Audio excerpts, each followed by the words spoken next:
Hi, Matt from Invariant here, and welcome to the tutorial on using the History and Layers palette in RapidPath Online.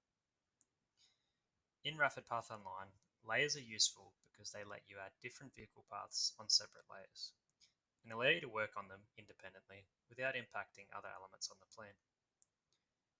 Layers can be particularly useful when designing plans with numerous elements.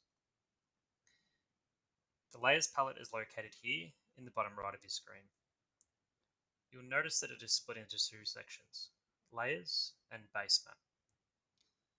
Commonly, users will add additional layers for additional swept path plans. This will help you to evaluate several scenarios all on the one plan.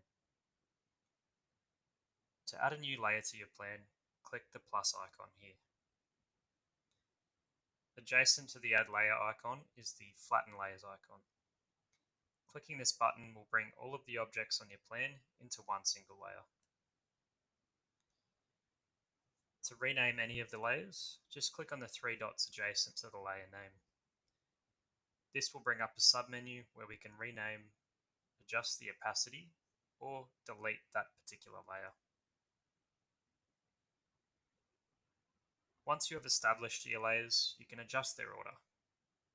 This can be useful if you have a busy plan with lots of objects and lots of paths.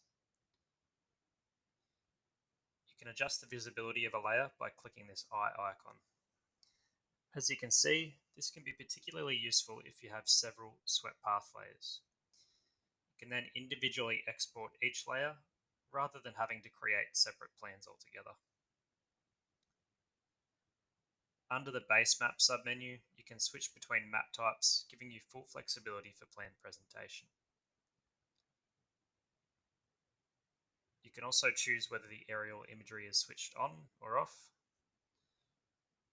You also may wish to reduce the opacity of the map layer so that other objects on your plan can be seen clearly for printing or exporting.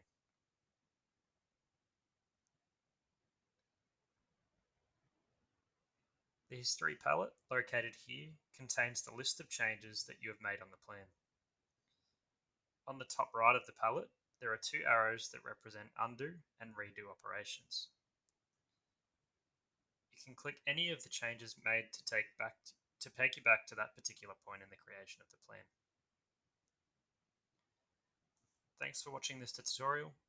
Please hit the subscribe button below to stay updated on new content at Invariant.